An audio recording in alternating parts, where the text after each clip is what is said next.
Howdy, guys. We're back. Hello. Doing something new, something that we've never done before. Talking about ships. Is that true? Have we gone 10 years and never talked about ships? Yeah. I'm going to have to go back and look. I feel like we might have once looked in like March of 2017. I feel like... Maybe once. Okay, if you were there when we looked at a ship, let us know in the comments, because I'm not sure. And then let us know what date that was. In order, go in chronological order. If you've ever looked at a ship, start chronological order. With a super chat, of course. Yes. Yeah, today we're talking about the ships from Enterprise. It's a viewer's choice. We did the characters earlier this week on Monday. Today is ship day. And we'll see what you guys come up with. You always show us curveballs, so we'll see how it goes. We will rank them accordingly. Yes. Yeah, and there's a good amount. A lot of variety within species we've looked at before. Less random one-off aliens and a few more of a theme. And I mean, if you guys remember all the Vulcan ships, there's a pretty darn good variety. So yeah. Indeed. I'm not sure if any of them are our favourites, but that's just personal preference on my end. Enterprise is not the most ship epic of the shows, but when you have a high bar, it's hard to, Yeah. Well, we'll see how it goes. Alright, I will start showing you about you in a second. Alright. I'm going to tell 15 of you guys to hit the like button. We have 8 likes, which is great, but I'd like to get a few more. So if you're just joining us, hit like. Be sure to super chat in with your ships, because we want to talk about what you guys want to talk about, and you guys get a say in this format. So please do so. Supporting us anyway. Making sure you're subscribed to the channel and click the notification bell icon, and joining us for these lives or for edited content is greatly appreciated. Sharing the content around, you know the routine, guys. You know what's going on. Also, there is a way to join the channel on YouTube here. There's a join button down there, or head on over to Patreon/Trekyards. You can join us over there also, and it helps us out on a monthly basis, which we really super appreciate. I apologize, I'm not feeling the best today, so hopefully I don't come off as being under the weather, but just wanted to let you guys know that ahead of time. But yeah, super chat in with your ships choices, and we will see what we can do. We'll have a discussion, we'll talk about it, we will rank them, and if you disagree, you can always alter the ranking, the final ranking, should you wish to. But lots of ways to help and be part of our community. We appreciate you guys immensely. Don't forget there are links down below to the Teespring and the TeePublic stores, so click those and check out our Trekyards merch and do all the things that you usually get told to do in every video. But also just hit like. Honestly, right now we have 19, now we have 17 viewers, 9 likes. Let's get those likes up. I want to get to at least 20. Should be no problem at all. But yes. Anywho's. We will get to the ships as soon as Sam is done sharing. And should be a good discussion, hopefully. All right. The Pyrodon says, I see an aqua cruiser. I hit like. Oh, you like the aqua cruiser? Cool. All right. Well, Sam is back. Hello. Greetings. Olivia, right off the hop, $5. I just came from one day in the future. We are having so much fun at the Thursday night live review for Lower Decks. I'm looking forward to that. Also, my pick is the Enterprise. Which Enterprise? We'll break it down for her. The NX-01, we assume. The original. So here's the... Fwabam. But of course there are multiple Enterprise NX-01s if you want us to look at multiple Enterprise NX-01s. You might have to look into variants, but there's a good number, and all with their unique charms. So yeah, starting with a possible front runner, But who knows, right? So, NX1, and as we always say, Stuart, this is based on its own personal internal score. So we're not comparing it to other Trek shows. It's how it is in the show it is in. Yes. Well, go ahead. You go first. I always go first. Oh, okay. Yes. No, great. NX01, it is... I mean, you'd said the other day, it is one of the most well-thought-out Trek ships. And it has a robustness that is nice. It feels pretty real. It's definitely more on the NASA side with all the plating, but we may have had more of a problem back in the day if we did Trekyards thinking, why there's so many plates? But looking at it now, it's like, okay, yeah, well, it's an older ship, so it makes more sense. Then the engines are a really good design. I like the deflector placement. It being primarily an Akira is a problem, but only when you really look at it, like the way we've done it, because the way they change it, it's different enough vibe-wise, even though it's a lot the same things. Great bring back of the cage black rib things. Overall, it's a ship that you felt you know well.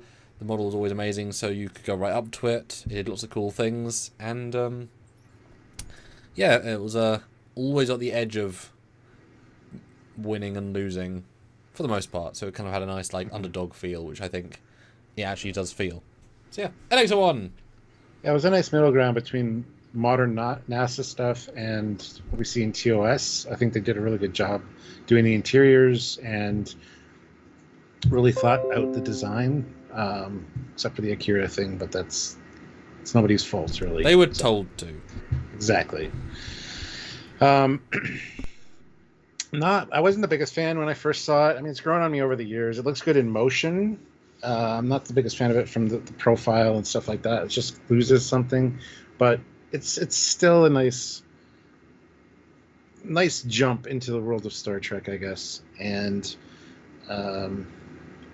yeah, I mean, it gets upgraded with like different weapons and stuff over the course of its couple years, and then of course we know it does get refitted. And but yeah, honestly, it's a nice ship, and I think it was a perfect size as well. It's not too big.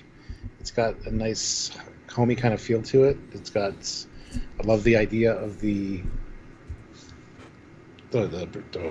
warp reactor that can slide in and out. I was never a fan of the shuttle pods, and the way that they launched, but you know, it's fine.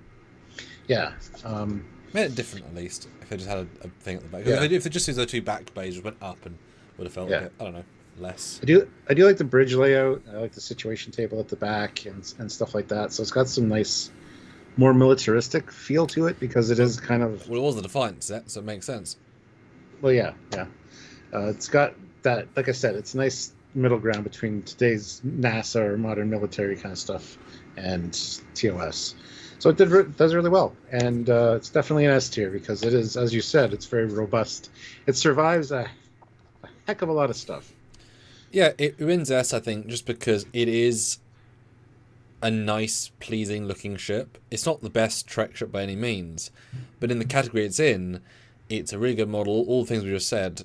Now, I do wish they had evolved over the seasons more so, and this would have been a prime thing to every season do some big distinct changes, maybe not necessarily to the exterior fully, but you know, eventually like close out the warp grills with a piece of, you know, TOS style metal that kind of they could have done upgrades every year to kind of make it feel, you know, iterative. And I really thought they were going to, but don't get back to Earth very often. They're kind of out and about, so there's no star bases out there. There's nothing to retrofit it, you know. So that's why every season they've gone home to refit. Like, look what we learned, guys. Back, and then three could be the refit, the single hull. But I think it's an S. Yeah. It does stand proud in its own show, which is good, because the Discovery doesn't really. The La Serena certainly doesn't. You know, this is not it's not a default that the hero ship feels great. It's true. It's very true. Sad but true. Dan Ben throws in £2 and says, one of my favorite ships in Trek, the Andorian battlecruiser. Yes. The thing with the Andorian battlecruiser, for me, is it always looks like the front part looks like a slipper. Like, I'm actually wearing the slipper that it looks like a chiseler on it. So it kind of has that look to it. how it feels to me. But no, it's interesting design. You kind of get the vibe of the Andorians as well from the like side pods, which could be like antenna. But to me, it's always kind of felt like a Battlestar Galactica ship. Like it could be one of the smaller ships in the fleets. See it cruising beside the Galactica. It's got the same kind of front end shape, and even the pods on the sides, or near the middle of the ship, feel very Viper launch bays, almost. It kind of has that feel to it. And it's just cool to see an Andorian ship. We knew about the Andorians for a long time before we saw any of their designs. So, yeah, I mean, pretty cool looking ship. Oh my god, I can't speak. Words are hard. Yeah, it's definitely one that it's not the most interesting looking ship, which I hopefully people would agree it's not particularly wow, but it's a very distinct design, which I appreciate. You know, the Vulcan, the Andorian, the Tellarites are all very different, and that's really needed in a universe where each faction is kind of more central than Voyager, where of the week. But it's not got much, and even though it's a lovely 3D model, like it's nice and simple, but it's not really doing much else. But it's great in motion. The one time it got beaten up by TOS phasers was very satisfying, with a little smoke coming off it. For all the Enterprise, obviously it's higher, but I think there are much better designs. Even if it works well, I don't think it has that little spark of like, yeah. I'd give this a high B, I think, and you're muted again. Like it's just not quite interesting enough for an A. Yeah, no, I agree. It's a B.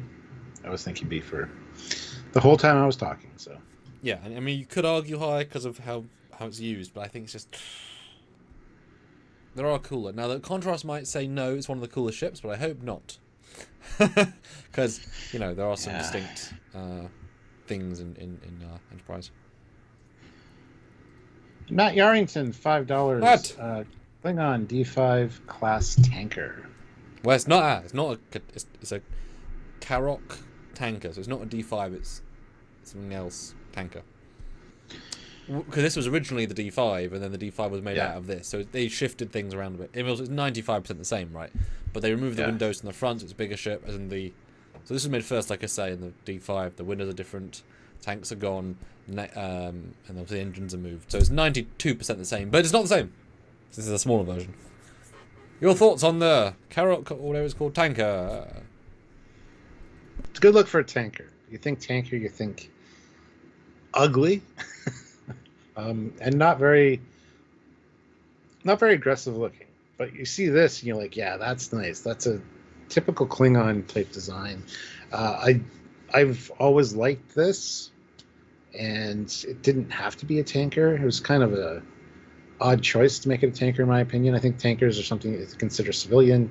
You consider a different, design design language than like the military ships, like from the Klingon Defense Force. This is very much like a military tanker, and it looks aggressive. I love the shapes on it. This is one that I think Johnny's really hit it out of the park. I just love the way that it all comes together, honestly. Yeah, I mean, I prefer the D5 to the D5 tanker because I just think the clean look works better. But I think the fact that as silly as it sounds, the tanks look really effective and good on it. It bounces really well, and it has that, because this is I believe it's deuterium or something just as prominently important. So it's a really, the roll is very important for the ship. So I've got right tucked in the neck, protected by all the shielding. It's great compared to, say, the Federation ships where they're long and thin with the tanks and such way far from the back. No, it's great. I mean, it's like I said, I prefer the D5 itself, but this is cool. I get the impression it was kind of a D5 style craft, except maybe the scale, and like that house was able to afford one years ago, and now they're not maintaining it. So they use a good ship as a tanker because they managed to buy a D5 or something of the ilk. Would be how I would guess. I wouldn't say it was designed to be a tanker because it's too aggressive for a tanker, right?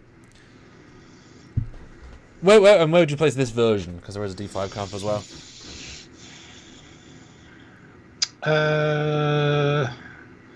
For me, I like this better than the Andorian one, but I'm I think B. You could put this in B for sure.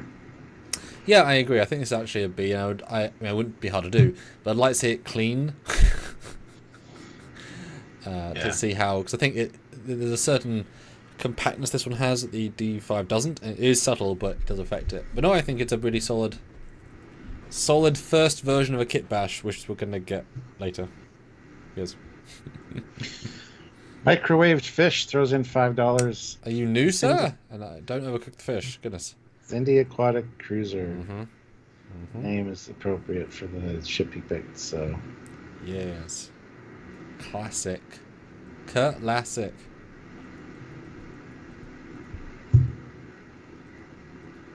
Go for it. I get to go first again. Yay. Our first aquatic ship filled with water with air aquariums. Cool. Yeah, very flowing ship. Looks definitely like a sea creature, like a manta ray, and actually, and huge as well. This thing takes in the NX-01. I think it's just the biggest ship in the Enterprise era. Yeah, probably. Ship. Yeah. Yeah, definitely impressive, and I like the organic nature of it, the color of it, everything about it just feels nice. Could fit in other sci-fi franchises, just saying. Which would you say? Babylon 5. Looks like it could be in the same fleet as like the White Star kind of thing. But it's blue. Doesn't matter. It's still organic. It's a cool concept to have a ship built by aquatic species. So, yeah. Yeah, this is kind of... There's a slight disparity in the model quality between this and like the Voth ship. They're not that many years apart, but the difference in modeling quality is astounding. This looks great as a ship. It's wonderfully curved. The texturing is really nice. It's both platey but also liquidy. I know for a fact that to have those interior bits look so watery was really hard and hard to render. But even just this still, that's obviously a water thing with coral and stuff. It looks amazing. It doesn't look mean, but it looks capable. And I appreciate that. It's really fine balance. And I think it's one of John's best for Enterprise. Because it's just striking. And it should have been in more. I mean, we'd love to have seen it do anything more. But it's kind of like a boss ship. It's a couple of appearances, and there's only like 2 or 3. When it appears, it's amazing. And when it cracks and it dies, you always feel something. And it's the last Zindi ship we see. As it goes away, it's like, goodbye. We'll never see you again, Zindi. Yeah. Yeah, it definitely need to be seen more for sure, because it's such a good design. Yeah. For me, this is one of the S's. Yeah, I was thinking that as well, but then I thought because we didn't see it as much as we could, maybe it should be an A. But design-wise, it's absolutely an S. It's so memorable, though. It plays because of the NX-01 and yeah. No, this one's this one's because I believe there's a scene where this thing takes on like 7 Zindi other ships, and it's like, yeah, we're fine. It's only when the temporal, well, the wave thingy destroys it. It's like, oh no! Yeah, this thing's one of the best, in my opinion, Enterprise ships. Yeah. Una Ines is here, member for 14 months at the rank of Admiral. It's the Purple Enterprise with tacos. Okay. Thank you. It is, yes, maybe. Olivia, $5. Enterprise from E Squared, the Generation ship. Which, speaking of, Stuart, we got the poll, if you would. Oh, read the poll. If you would. Yes. If I can open the thing. That would be helpful. There we go. Which NX is your favorite? NX-01 Classic, NX-01 Refit, NX E Squared variant, or ISS NX-01 with the yellow? Yes. Long live the Empire. All right. Long live the Empire. Yeah. E Squared. Go for it. Oh, okay. This one, awesome episode. I remember watching it, thinking we're just about at the end of the road. What? No, it's great. Confusing, and it's been a long road too. It's felt like a long road with how destroyed they were. I mean, it really is a tremendous hodgepodge of things and bobs, and there's a sort of lack of logic, but also sort of it's not too built upon. It's a good balance with a couple of weird pieces at the back. I like the added stuff to the nacelles. Obviously, I really like the lightning deflector dish because Everything's been upgraded by, I think, 70 years of... I think it was roughly 70 years of being in the Expanse, dealing with ships that have things like tractor beams and phasers, like real things. So that's why it's way more capable. And it kicks some serious arse. And it's a fun, kind of Borgy in an abstract way, but not. I'm sure the artists had fun just shoving crap on an X model. Just kind of feels. It's fun you said that, the Borgy appeal. I was going to say it feels very much like Warship Voyager. Just take a beautiful design and just slap shit on it. That being said, it also feels like it's one of the ragtag fleet from Battlestar Galactica. A little bit, yeah.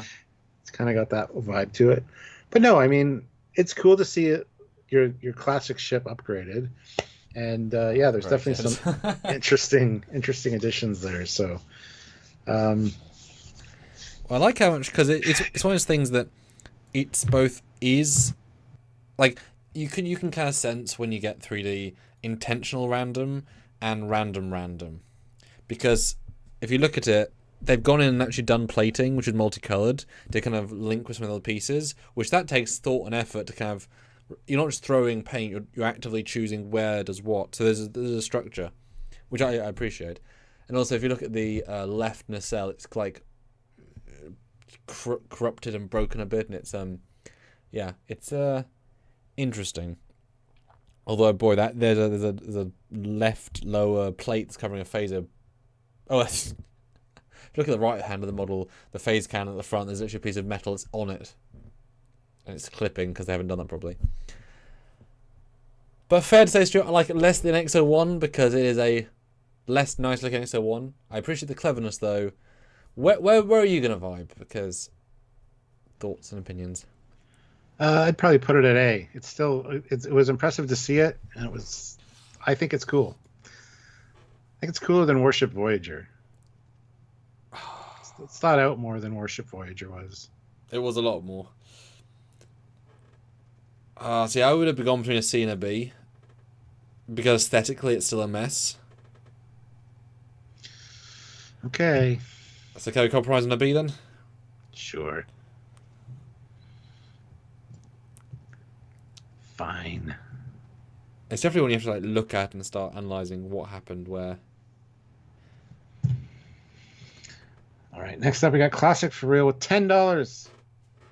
Favorite of all time, the Luftwaffe Stukas and American P-51 Mustangs from Stormfront, and the very end of 0 Hour, respectively. Come on, Stuart. I know you love the Sky Striker.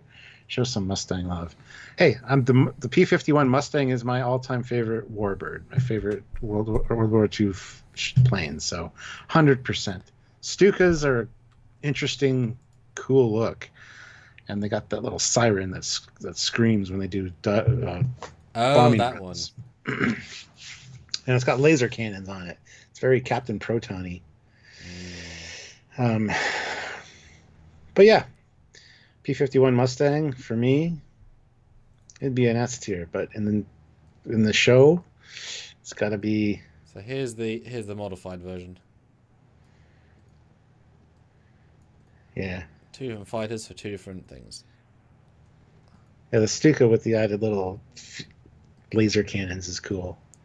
It's an interesting idea. I don't know how I can rank them on this list, but it's a totally different list.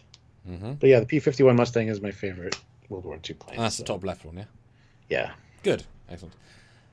I mean, I think you've got to give it a low because it's in one scene. Yep. But I appreciate the creativity. And I mean, I'll always remember that fight above Manhattan. What a garishly ambitious thing to do. In atmosphere, around a full city, ancient city. A lot of space shots for that. They did a really good job. They weren't pretty, and the ship's busted, and this is like after Wrath of Khan. So let's keep going. We're gonna kill. Oh God, the ship's. But also makes it kind of fun. So I would say F for the fighter that's been at barely none because it's not really a Trek ship. And D+ for the fighter because it's a fun idea, but it should have been more different. Now, I get why it wasn't, but it would have been cool if it had some neon glows.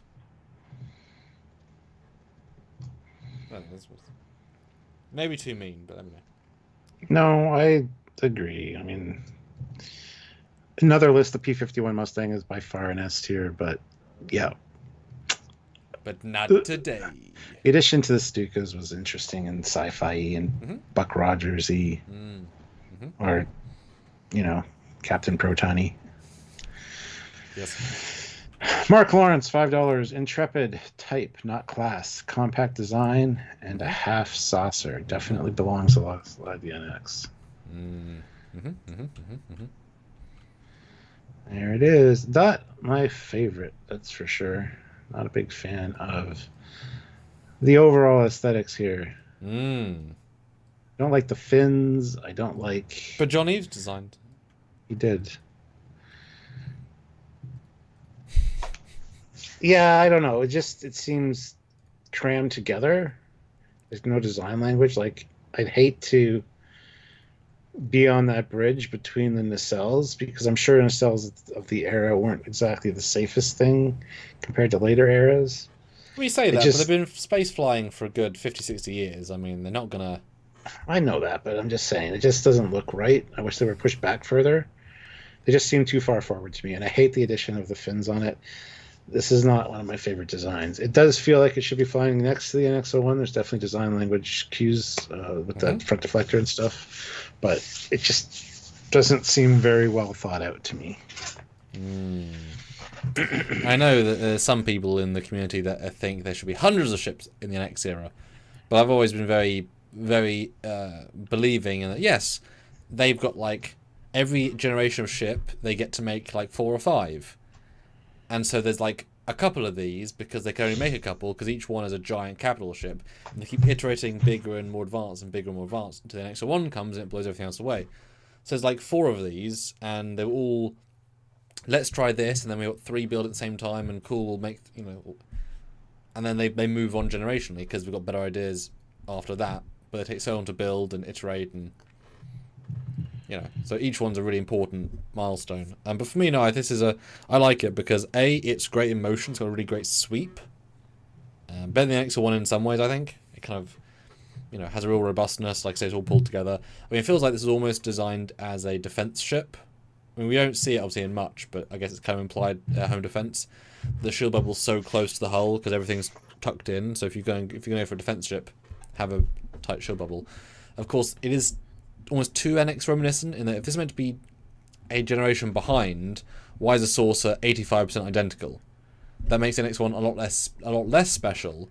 Although you could argue how much you have to iterate the living space versus everything backwards. Because the backwards stuff makes it interesting. The pylons are nice. Like all the back stuff is so unique to its own thing. Just shoved on kind of a half of the normal saucer. I think this is easily a strong B. I think this is one of the nicer looking of the Federation, because it's just like, I get what it's doing and why. Yeah. Where would you say? Because we're okay to compromise here. I was going to say C. I was originally going to put it at D, but I mean... If you want to go C, we can compromise, and maybe one of you will move it. Alright. You gave me squared, Stuart. This is the team, Stuart, with a team. We're not a team. Classic for real, $5. He's also part of the team.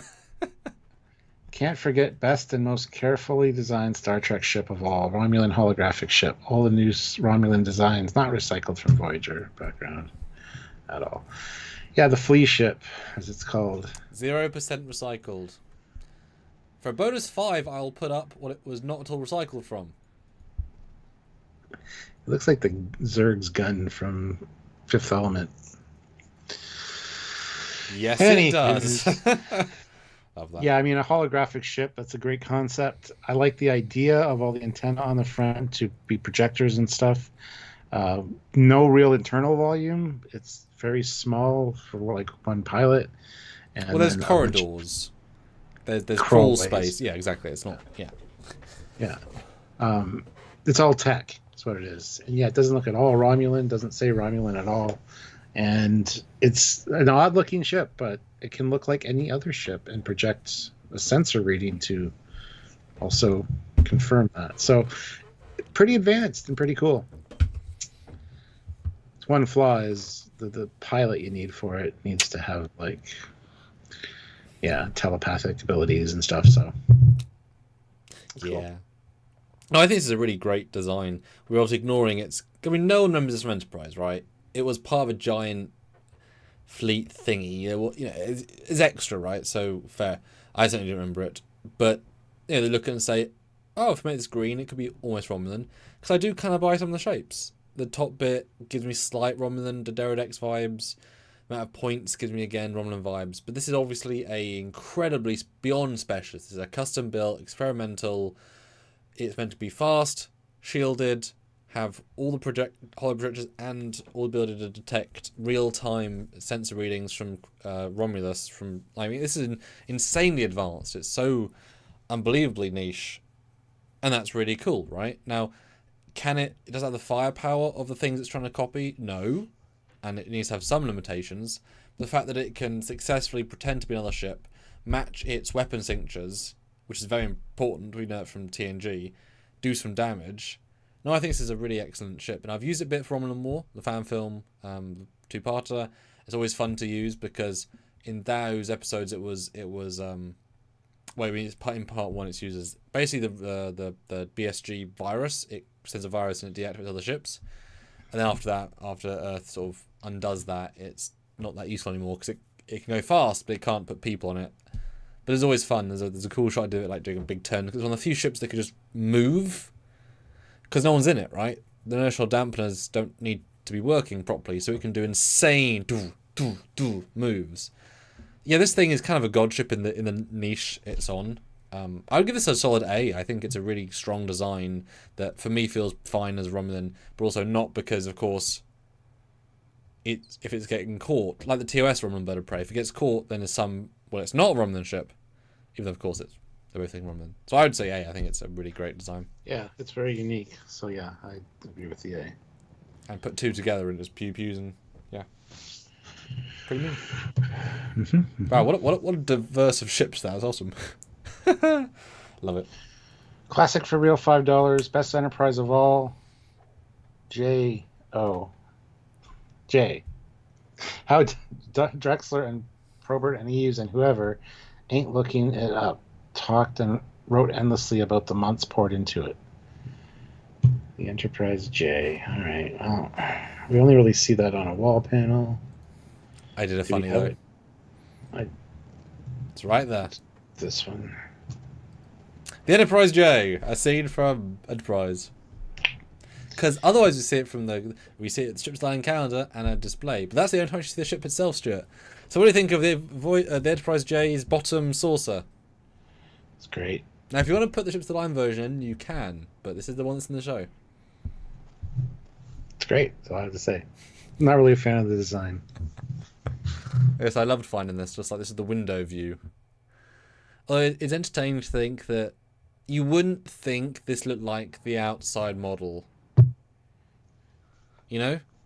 Yeah. I don't think this looks the same particularly. But of course that was all designed after, like that was really finalized after the show.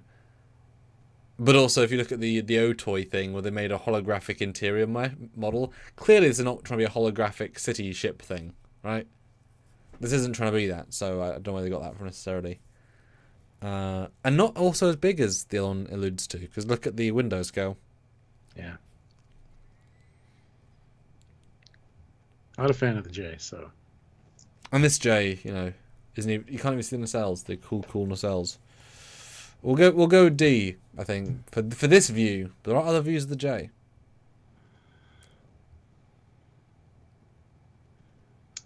Yes, I'm just doing a funny because it's funny. That's what we see of the J. This guy, I tell you. Yes. Because otherwise, if you start including displays, you could have, for our Defiant episode, or for our Deep Space Nine, you could have said the view of the Defiant on the screen in whatever it comes in first, because that's not the same design. So they're not the same. Matt Yarrington, $10. Matt! Vulcan Surat class and Tellarite cruiser to round out the founding members of the Federation. Love how the show defined the look of so many species ships. Yes. And for clarity, there are 2 Vulcan Surat classes. There's the original and the refit. So we always look in order of when they're introduced. So the original version was built by Doug Drexler, and it's red. And the second version was done by Pierre Droulet, and they changed a lot of the details, and it is the more familiar colour later. So they are different. So there you go. Not a fan.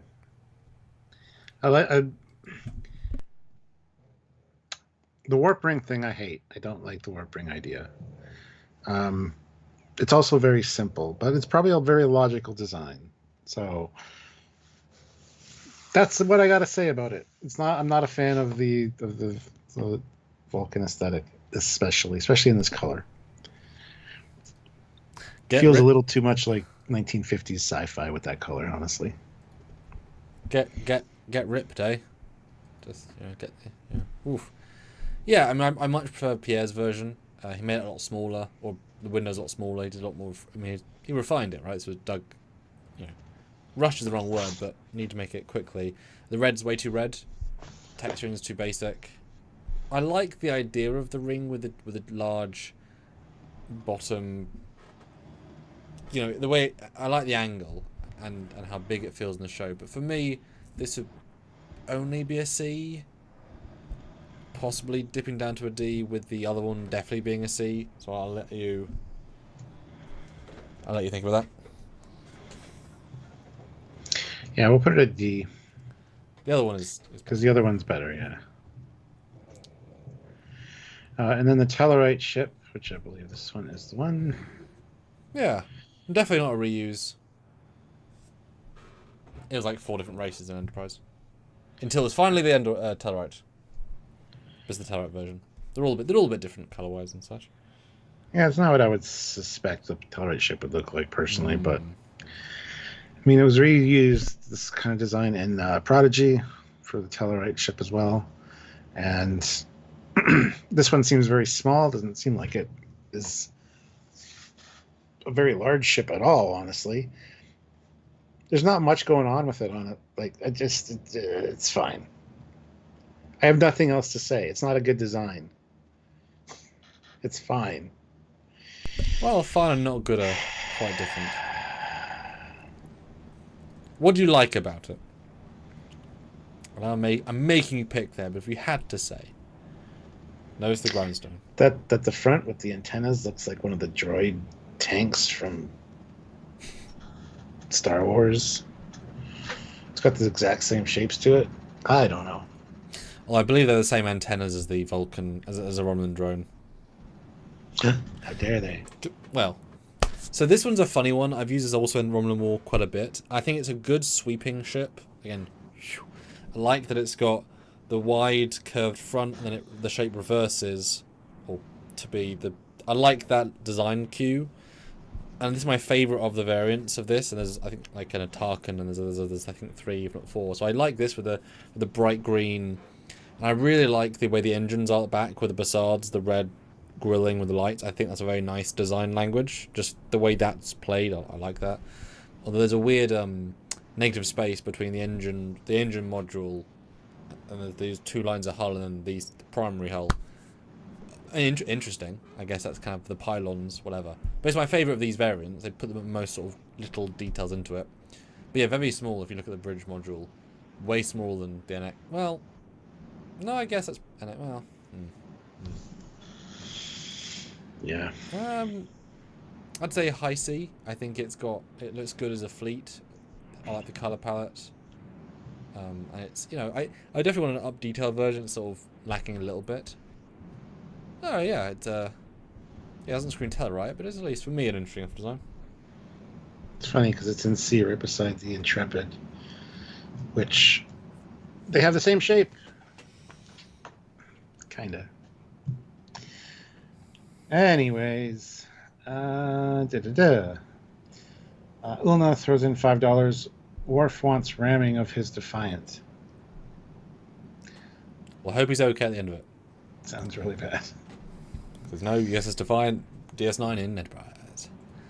But there is Dauntless, Prometheus, Sphere Builder Ship, and a few others. Sergeant Montgomery throws in $5. Battle of Procyon 5, Prometheus class. See? flies past the window and they thought Trek fans won't notice. Look, we have this ship model. We'll use it. It's a blink and you'll miss it thing. And you would think the Prometheus classes would be so outdated by the time of that battle, but it's fine. It's got to be a low score just because of its context in the show. So, yeah, not much to say about it. Ouch. So I would say that it's a testament to how good the Prometheus is for it to last, what, Enterprise E, F, G, H, I, J, and it's the exact. They didn't even change the texture. So this ship is the Excelsior and the Miranda of this era. So you've got to give him credit for being super future lasting. Well done, Prometheus. Beautiful design apart from that, and it's a fun one that I remember we did an episode on, and it's amusing to think, hey, there it is. But I mean, wouldn't you if you were them? Would you pick would you build a new ship for literally a blur, or would you pick something future that's cool that you haven't used in 4 years, 3 years, and throw it in, or 6 years? Yeah. It's just you had more motion blur. I mean, I'd go D just because legacy factor. Like it does. It's the Miranda of the Enterprise J era. It's everywhere. It's hundreds of them. Good shout out. I mean, you can't go climb a rock without bumping into a. This ship. He's so funny. Thank you. Stuart gets it. Dan Ben, 2 pounds. Zindi Insectoids Assault Shuttle. That's this fucking thing. It is this fucking thing, yes. A claw or a thorn. A claw. Anyway, what do you want to say about it? Well, I mean, this obviously benefits from being a hero ship of an episode and being found in another episode. So this is one that I certainly at the time felt a real sense of, ooh, we're doing a thing. Simple, effective, designed to go space and water, of course. And it represents a cool, we've got to do undercover missions to do this, this, and this. They get captured fine, but no, it's a really cool idea, and it's a very effective little Zindi thing. Kind of reminds me of the front bit of the time pod, which they get. But yeah, I mean, it works well. It's a fun scene where they flies into the water and things go down, and yeah, there's some fun logic behind it. So I think at least it's a D, but maybe you could dip into C for how much you get to see of it, which is quite a lot, and the bridge and it doing stuff. And I'd probably say C for this one. Yeah, it's got a nice aggressive look to it. And you could easily just add... What, sorry? While being so simple. Yeah. And you could easily add 2 more prongs and have it be, like the others in the insectoid ship, just the smaller fighter version. And that would have been perfectly applicable to sort of kit bash it and do that. Cool. Classic for real, $5. Not a ship. But when else am I going to have this opportunity? Tiger 2 from Stormfront, in front of the White House. Oh, one of the tanks. I mean, it counts. I gotta go find that still. It's not a ship, I guess, but okay. I mean, it could fly into... Well, there's a vehicle, and we looked at the red truck. There you go. That was floating in space. That class is more as a ship. It was. The planes that can fly are more ships. This is true. This is true. So it's probably not going to be an S, is what you're saying. It's going to be an F right off the hop, but yeah. So probably not an S is what you're saying. Okay, Stormfront. Rather great. Yeah, I didn't see that one. Where is the White House? We'll get it up in a second, guys. In the meantime, hit the like button. 42 of you here, 33 likes. Let's get those likes up to 40 if we can. Make sure you go vote on the poll. Which is your favorite Enterprise from Enterprise? Or which is your favorite NX, I guess? It's 48 votes right now. Would like to get to 50 at least, so if you haven't voted, please go do so. There it is. It's always like they build the the White House. That was cool. It's one of those like expensive shots that just yeah, paints a picture. It does.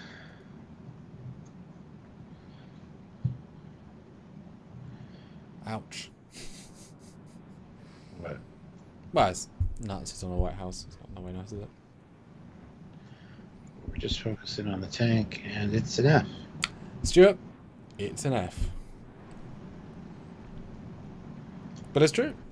There are never more Nazi tanks ever in Trek than in the Stormfront, so there you go. Perfect. Yes. SFX F-31 Sabertooth Raptor, $5. Captain Foley, I was looking at the John Hughes Concept Enterprise. I modeled it in Blender, but I added a third nacelle and made it into Dreadnought. That's very cool. I would love to see that. Email trekyards@hotmail.com. Yeah. Yeah, that's a great Enterprise. And Sabertooth Raptor throws it another $5. Intrepid deserves to be B or A. Oh. Well, okay, you can move it up to B. Mm-hmm.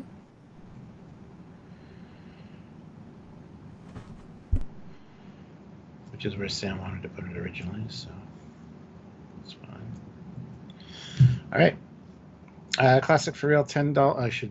I don't have the arrows. Fuck. Hold on. But yeah, vote in the poll now, guys. We have got a few votes, but we can always do with more. It's an NX-centric question.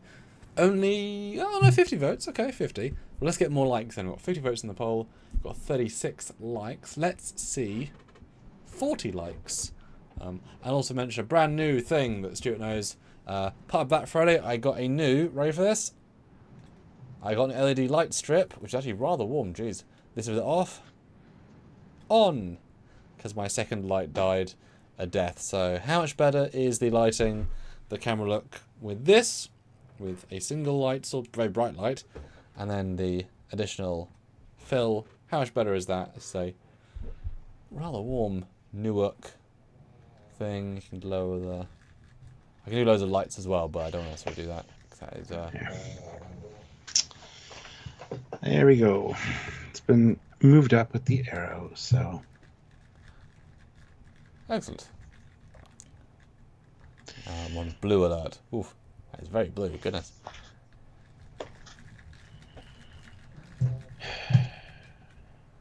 Green for Zindi.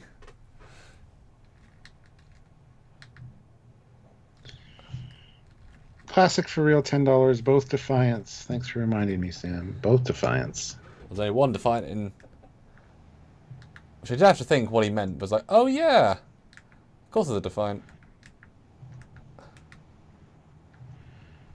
And Dan Ben said that the Defiant was shown on Daniel's little computer display thing, too. Oh, okay. I will look for that. Yes, this is amazing! It's great to see this thing come back from Foley and Webb. And some of the best episodes of Enterprise have this ship in, and it looks beautiful. Even the interiors. We get to see parts of the TOS Connie that we've never seen before, even, which is great. And it looks fantastic in motion. Looks good kicking butt. It's just a beautiful looking ship all around. So, top marks for this one. I mean, it's just pure sex, isn't it, really? Yeah. Absolutely brilliant. Yeah, I mean, it's gorgeously textured. I love the paneling. It's super intricate and distinct. The facades are glorious. The blinkies are nice. The fact they've got full interiors. I mean, this is a double S. It's the best ever looked. And very, very happy with it. I mean, it looks better in this than it does in TOS Remastered, which came out near the same time. Which is weird. You think it'd look better in the show that it was in as a hero? Well, they were trying to emulate some of the look of the 60s shots for the remastered, so they didn't push it like they did for Enterprise. I also bet Enterprise had a bigger budget, because it was an actual TV show, not a remaster. Yeah. which is depressing. But also I think the obviously Pierre and Rob and all the people, they'd put the extra weekend in for free to get it looking nicer, whereas not say the CBS digital team don't care, but they're not going to say, well, I've got wife and kids, I'm not going to spend a single second over 5 p.m. to make it nicer, when the other team would, and they did, and it looks, they want the quality they want. So fair to say, I think. Yeah. I can't find the Defiant. If you want to send me it, I don't want to spend 5 minutes just scrolling through every second. Got things to do. Dan Ben says Memory Alpha has a page that shows all the ships that Daniel's holographic. Okay, can you post that, please, then? Thank you. They can't post links to pages. Oh. Well, I will search again. And you'll just have to We will get myself. back to it. It's fine. All right. Schmobody, $5. Romulan Bird of Prey episode Minefield. I'm late and I hate that. Well, don't. At least you made it. Yes, the super way too advanced Romulan Bird of Prey for the era. But why is it too advanced? Doesn't do anything particularly Well, impressive. just look at it, for fuck's sakes. It just looks way more advanced than the one we see in TOS. It's makes me angry. It's a cool looking ship, though. I do like the design of it. The bird on the bottom looks good. The color's great. Very much in line with TNG coloring for Romulans. And they look good in motion, even though we don't really see them do that much in that episode. Almost nothing. Yeah. And I like the green glows. It's for me, it's not era appropriate, but that's fine.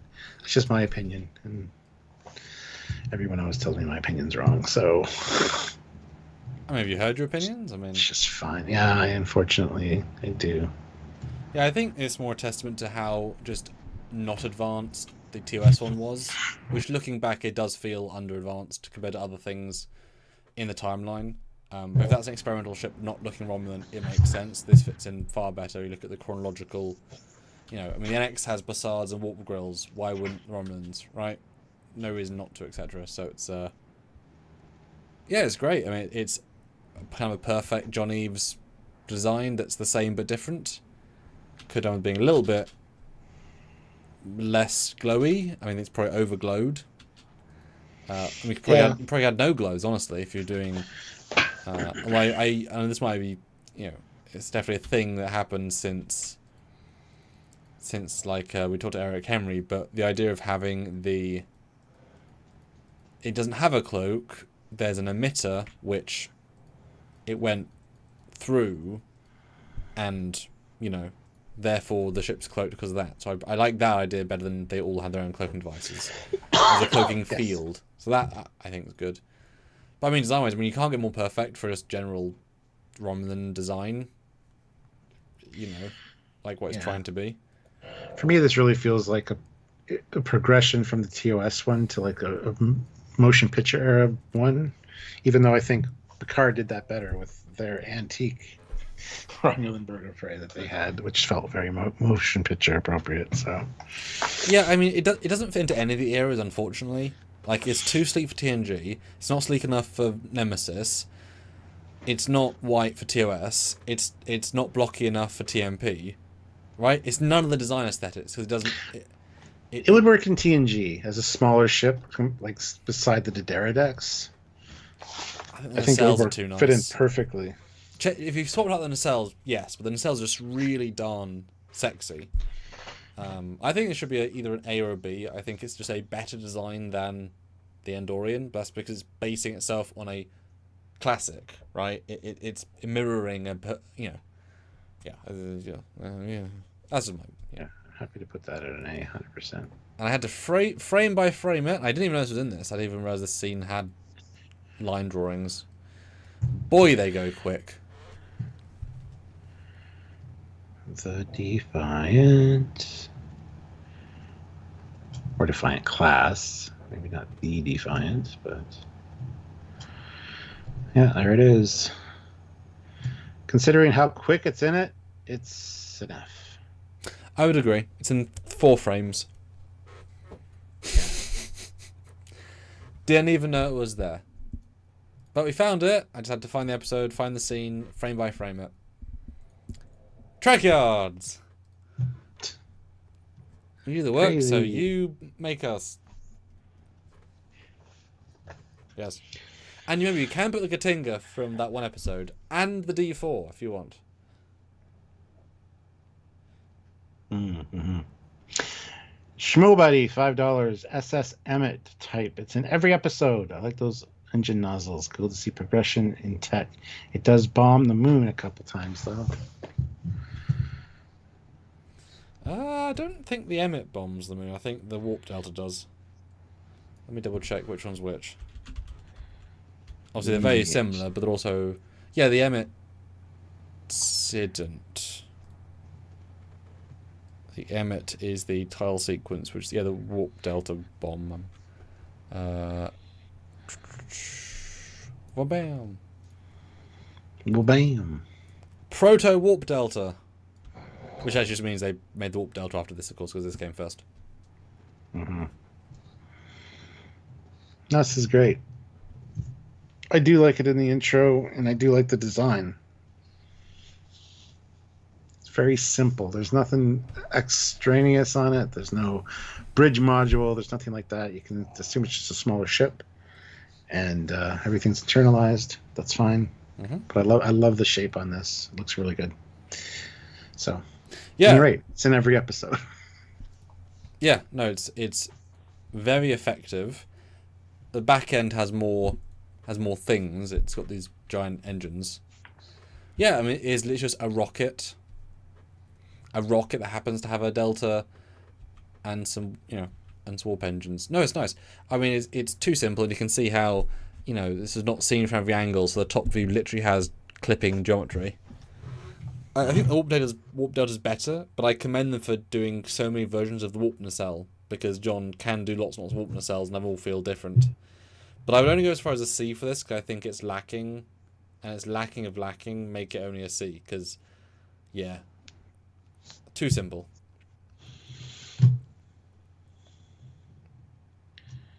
Cool. See, it is. Huzzah.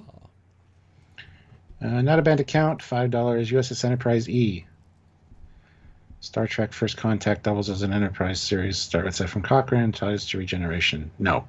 Was never seen in the show, so no. 100% not. Unless it was in that sequence with all the scrolling things. I see Intrepid, I see an XO1, I see a Suliban, I see a Vulcan, I see a Nova. So not a band account, we're sorry, we cannot include it. We're sorry, Dave. Schmobuddy, $5. SS Conestoga, episode Terra Nova. It's old like the Emmett type, which we wish we saw more of them setting up other colonies. Yeah, and I commend them for building this model, and despite not actually seeing it, it's a still frame on a pad, and then Eagle Moss, and Star Trek Legacy, where it was baseline. No, this is great. This is a really cool, silly ship. It's way too detailed. Whoever built it just had fun. They probably thought they were going to use it more. I mean, a flashback, yeah. Coming to orbit would have been amazing to see. Yeah, I love the small TOS isms with the deflected dish. Although you then got a problem of if this is now earlier than other ships, then why are some details here that should be there? But also, we talked about in our review years ago. I love it's just a giant warehouse kind of space that's designed to be taken apart and made buildings of. Yes. That's very unique. But I think there's a lot of character. I agree. I love the idea of this. The look of it's nice. It kind of ties in almost with the Botany Bay and stuff. Kind of has a submarine type vibe to it, but like added onto. And the front actually looks very much like the ships from Starship Troopers, if I'm honest. Oh yeah. Module. Yeah. Yeah. Well, that's a shout and a half. Yeah. But no, I love the design. I think they look really nice. It's always kind of been one of my favorites from Enterprise. Despite being an Yes. Enterprise? Yeah, well, exactly. I just wish it was shown more. So because of its screen time or lack thereof, I can't rank it very high. But design-wise, I would probably put this at an A personally.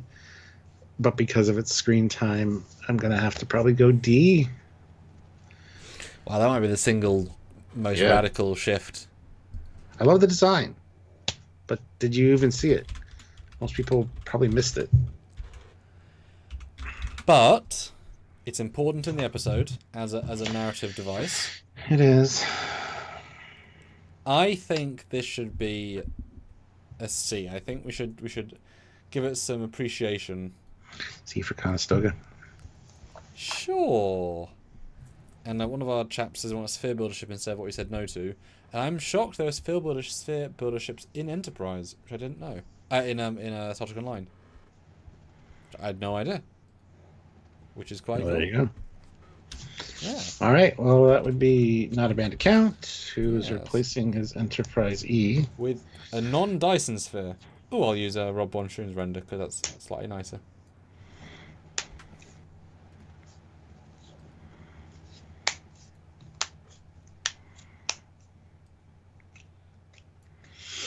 Yes. Hit like, guys. 40 likes is good, but I'd like to get to 50 if we can. So also vote in the poll. We have 57 votes, which is great. But let's see how many we can get.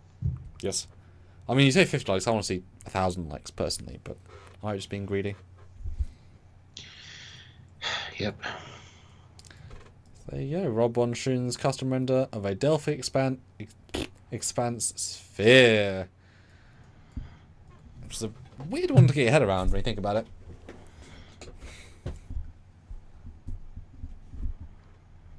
It gives me so little to talk about.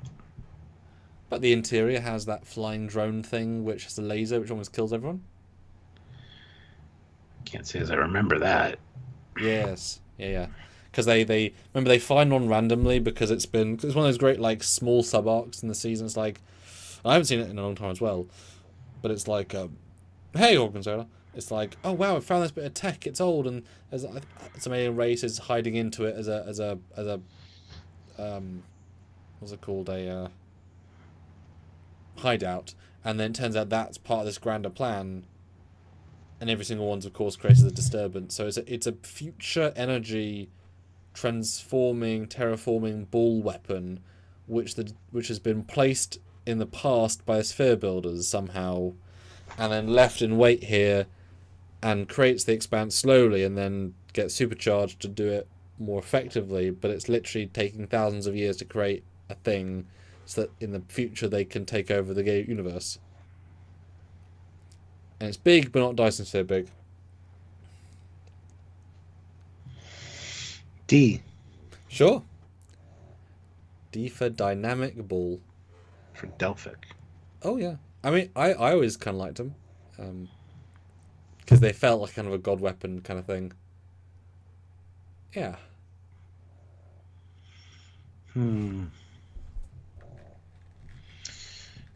Sabertooth Raptor, $5. Sent the pictures to you guys. Also, how would you rate the Delta type ship? I think it is the Neptune class. Never given a class name in the show. It's just Warp Delta. And yes, there's a view of his custom ship that he has sent us. There's a second, but apparently didn't download. Well, that would probably be with the third nacelle. Yeah. Cool. Looks good.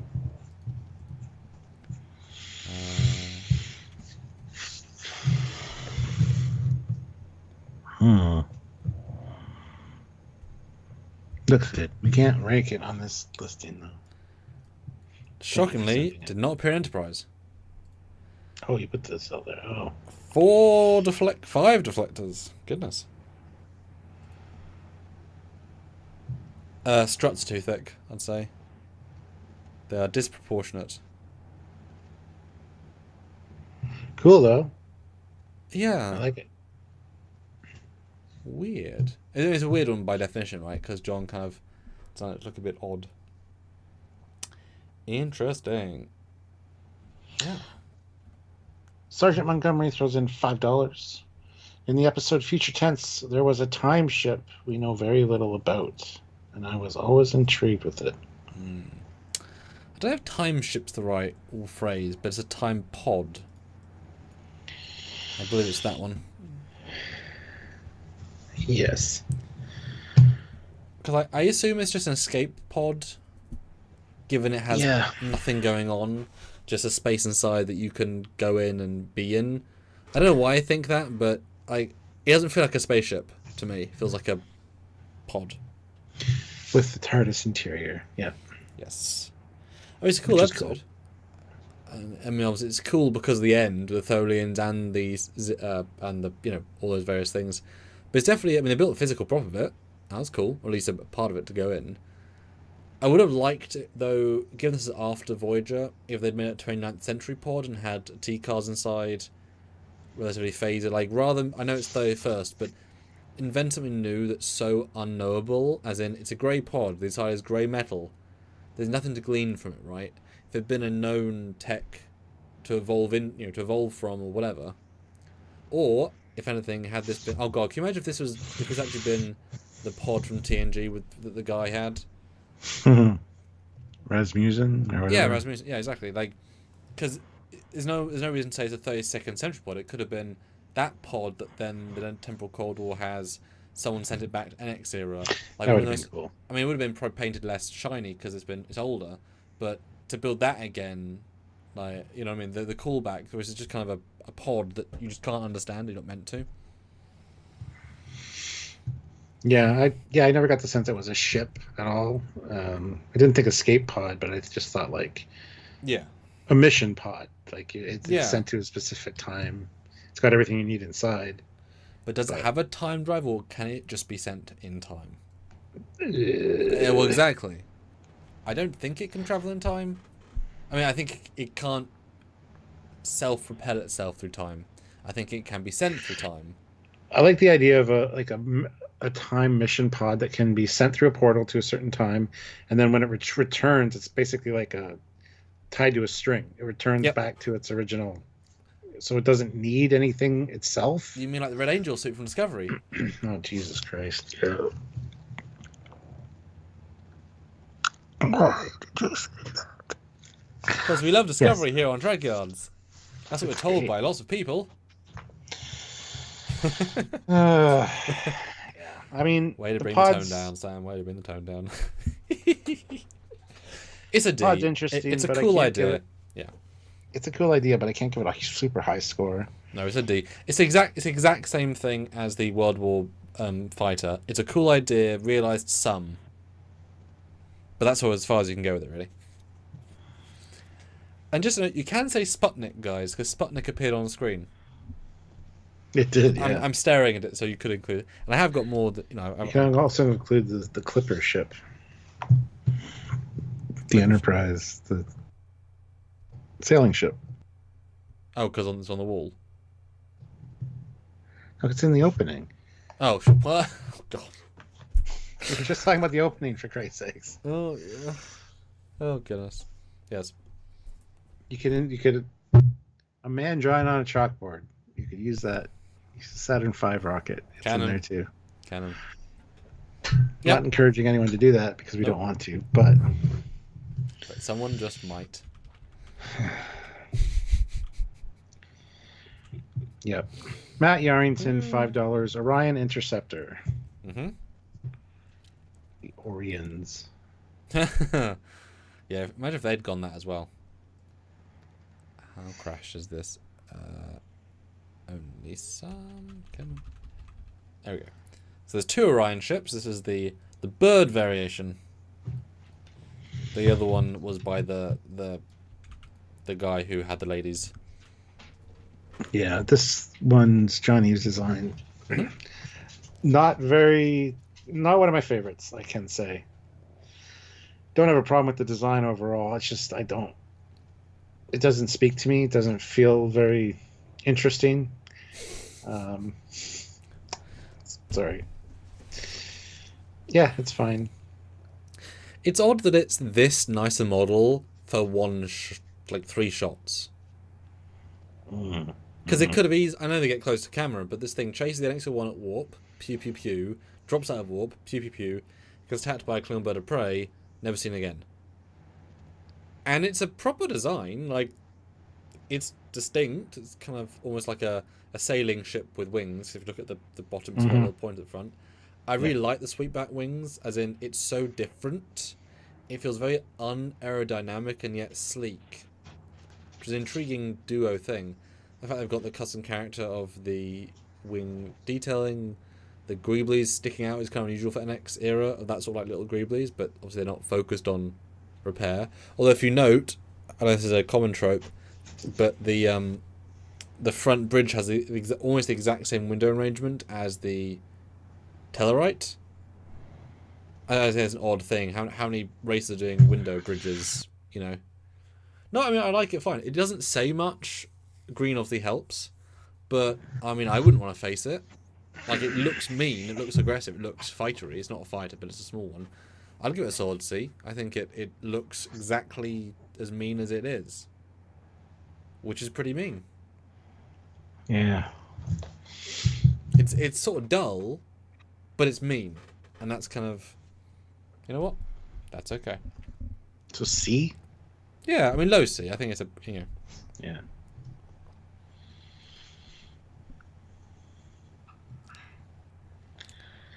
All right. We're finally getting some more Vulcan ships, which there are many.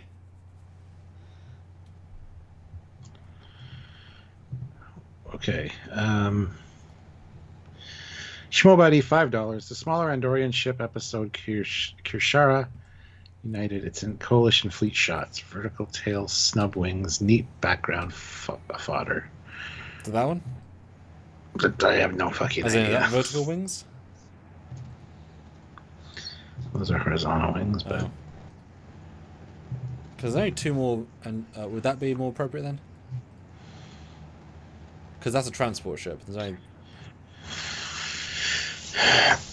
Okay, maybe that's not what you're thinking of then. Background fodder.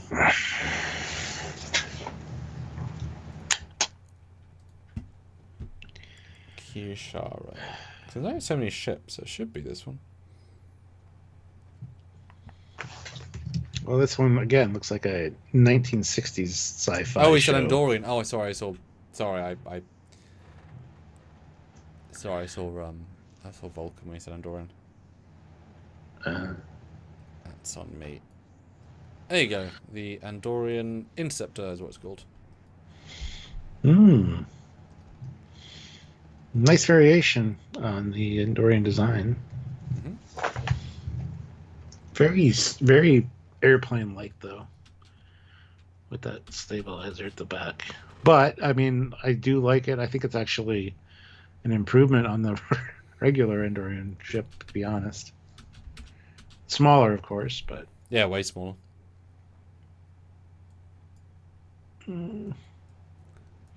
Design-wise, pretty nice, but screen time, I'll say D.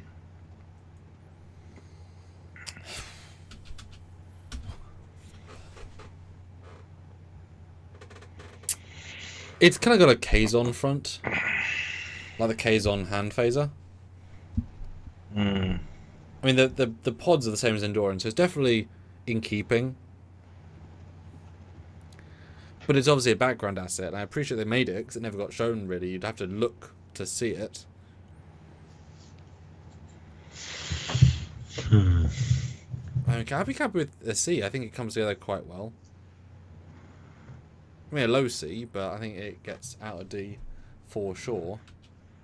If you were to up-detail the model a bit and give it more of a hero status, it might get higher. But I mean, for screen time and the fact it's just a background ship, does it really deserve a C? Well, the design's so good, though. Yeah, but there's other designs that are so good that we've relegated to lower ones because they're not on screen that much. So, like the Conestoga should be way above there, then, in my opinion. But well, yes, but the Conestoga you can count the number of frames it's in, not how many shots it's in.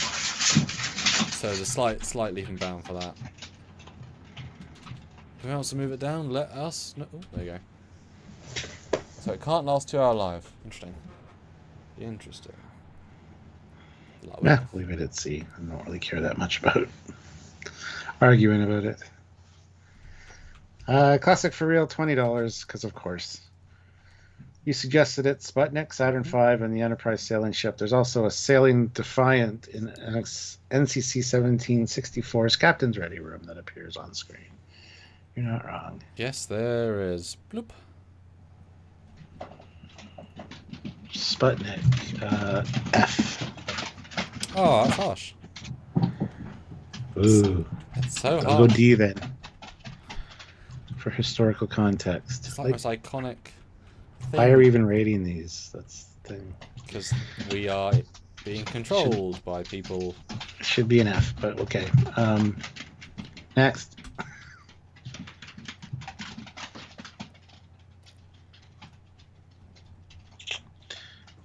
$46 likes. We're 4 likes away from 50, guys. Hit the like button if you're just joining us. And we need the 50. We need it.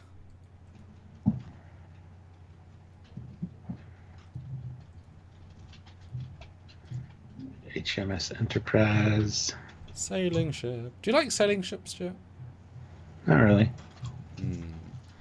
They're fine. I'll give this one a D for historical context and value. Yeah. That's fair. You ever stood on a sailing ship? I think you're old enough to have done that at some point, sometime. Yes, I have. They're kind of majestic in their own way, but absolutely. It's not my jam. it's like I'm just not into real world science stuff either. I'm trying to get a not out of focus shot of this thing. I love that they built the briefing room. The briefing room from the Enterprise. Just cause. Just cause there's a couple of shots.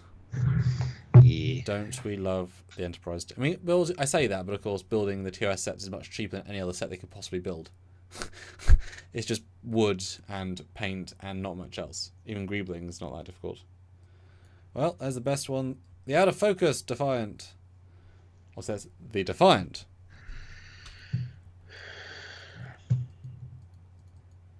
I'll give this an F, Stuart, because it's not as memorable because it's not our universe. I think that's very fair. Oh, that was also a mirror one. An F it is. Yeah, there are so many Vulcan ships still. Like, so many out there. We haven't covered. There's Klingon ships. There's loads of ships, Stuart. It's crazy. You're missing the Saturn V, but that'll also be D. It's fine. Yes. Saturn and Jolene, you should give a D. I think that's fair. Sure. That's funny. Nothing. What? Oh.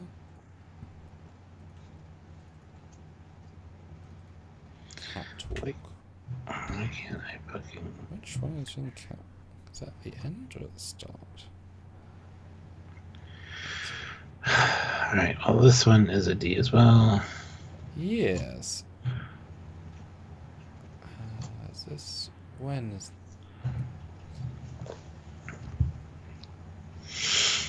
Okay. And Sabertooth Raptor says he sent 2 more ship pictures. We can't just keep showing random pictures on here, guys. We want to keep it focused, so... Okay, the Catwalk ship, which I had to go and look and check, because I didn't know what that ship was initially, because it's not one that is... That's Stan Ben's 2 pounds, the Trekyards ship episode of the Catwalk. Yes. It's one that you'd be forgiven for not remembering, because I don't think you're going to remember it. Like, I know it, that's because I've seen it before, but not because of the episode. If I can even find it. Well... Hit 4 likes, guys. Yeah, it's different when you take out the purple hue.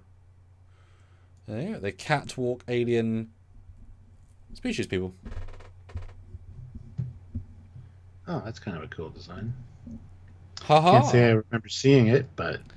Well, let me show you how it looks in the show. See if that rings a bell. It won't.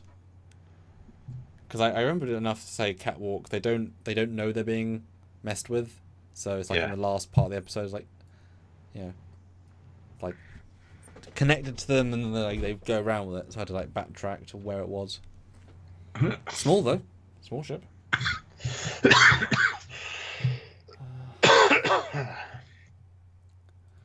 I mean, this could be any sci-fi in any any show. This could easily be a Cylon ship from Battlestar Galactica with very few changes, and quite a decent one. Not a bad thing, but it's generic, but not in a bad way. D. Yep, I think that's totally fair, and not because it's bad, which is Classic for real, $5. I forgot my most favorite ship of all time. Of all time. B1B Lancer. Okay, the bone shows up in a Mirror Darkly title sequence. Oh my god. Yes. As does a nuke, which I'm looking at now. Just an instant F. Excellent.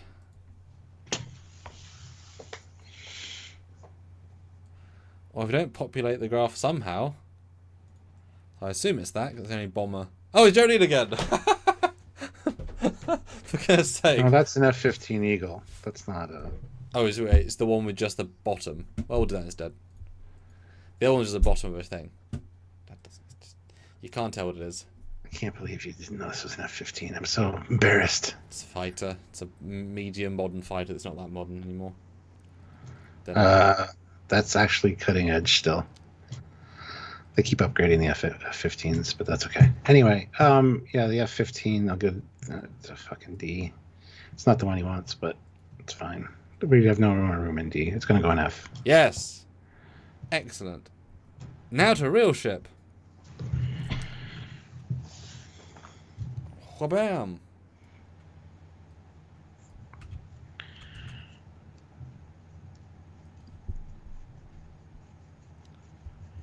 Oh, maybe it's on memory. Next year. And classic for real, I don't know which one you're talking about. Monster is basically a Sky Striker, but super huge. Well, first of all, Sky Striker is an F-14. And no. Just anyway, it's fine. Anyway, what is this? You're getting way ahead of me here. Snow Buddy, $5. Raptor class episode, Sleeping Dogs. Should have just been instead of the Bird of Prey, but I like both. Yeah, I'm not the biggest fan of this one personally, but Sam likes it. I don't like the wings that go up. I'm not a big fan of the back top module either. But it's so Katinga-like, mostly. Sure. Which makes so much sense. Yes? It's not Katinga-like, though, at all. It's more like a Vorcha, honestly. Oh, yeah. Oh, yeah. So fair. Yeah, no, yeah. I like this because it's so obviously hyper Klingon, but different. Like, he actually invented a new ship. That's not what Klingons tend to do, and it fits and it works, and I commend Enterprise for a new class. I like it's not a Bird of Prey because A, the ship's meant to be, like, you see lots of sets and such, so it's not just a Bird of Prey again. It's meant to be, I guess, a mid-range. I don't know. It's unknown. Although trying to use this in if whenever I use it for various reasons. No visible weapons, no torpedo launcher at the bottom, unlike the D5 and Bird of Prey and such. It's kind of like it shoots from that zone. Just don't think about it too much. Don't think about it. No glowing grills of any kind for the warp grills. I know we see it in a nebula and such, but yeah, I mean solid C. I mean it's I could be better. There's a few things. I think some glows are needed. A sense of scale would help, I think. But no, I mean solid. I would love to see a TNG version of this done by somebody, because I think the style wouldn't go out of fashion. It just hasn't been used again. They already have one. It's called the Vorcha. Same thing. And I got to argue with Classic for real for a second. Yes, the B-1B bomber is great, but it's not anything like an F-14 except it has swing wings. Other than that, it's not at all like an F-14. So, quiet. Jeez. Dan Ben, £2. Tendaran patrol ships, season 1, detained. A ship you can forgive and never to remember. But there it is, in all of its unfiltered glory. Looks like a defense platform. It doesn't look like a ship. Yeah. It's cool. The asymmetry's neat. But yes. I don't remember seeing it. I didn't even know this existed, so. Yes, Eaglemoss didn't build it for various reasons, because you wouldn't know what it was. Yes, this is the Dean Stockwell episode. I mean, hey, visible guns, no visible windows. Feels like almost a sword and a shield. It actually has a good amount of character. I think if they would actually hero this, it'd actually be quite good. I'm happy to say a C for this. For like, I can see potential for this design language, just taken further. Yes. Feels oddly consistent. Is what I'm trying to say. It's not just kit bashed, which it could have been. I like the kind of There's something to be said for this. Tony, you said C, yeah. Yeah, I mean low C, right? Like it dips into, like it's better than D for sure. Even though it looks silly, I think there's a lot of possible in that. How's the poll going? I asked you all an hour ago. Which NX is your favourite? To which we've only had 2 of these. I mean, the refit didn't appear in Enterprise, but we'll allow that because it's the refit. The NX Classic, the refit, E2 variant, and the ISS. Oh wow, okay. 49% say the refit. 40% say the NX Classic. 7% say E2. And basically 1 person says ISS. No one likes the yellow. Oh, I like it. I like it. I think it's great. There's also the Rob Bonshun red version. The original pitch for the Mirror NX, which had some other details too. That I can't quite remember, but they did exist. I don't think I have that. Yeah. Now keep in mind, guys, you can say the Enterprise D, because it appeared in the finale. You can say the Enterprise itself, it also appeared in the finale. You can say a bomber. Here's the B-1B bomber that he was talking about, and I'll give it a D because I really like this bomber, so it's fine. Okay. There's also 3 sphere builder ships, which you might not know about because you didn't really see them much, but I've got them, and Patriot Farms remembers. Don't get laugh at him. We've still got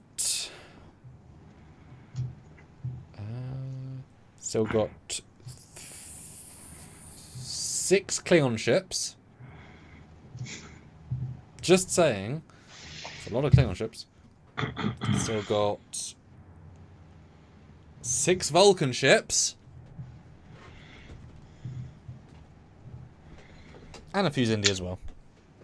So there are many. There are many things still. Mm-hmm.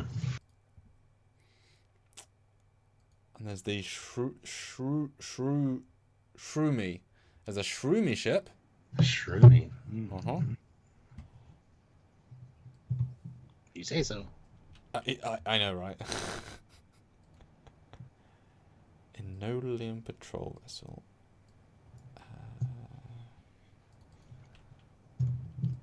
Mateo says the next one is the bomb. Nice. Let's see. All right, Dan Ben, 2 pounds. Episode Canamar ship, Enolian patrol ships.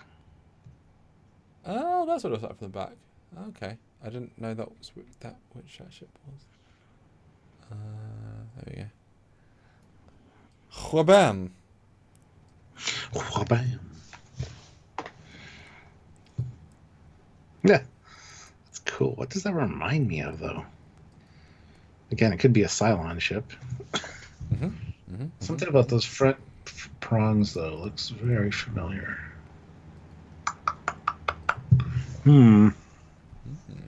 It's interesting. I like the design. Yes, different once again.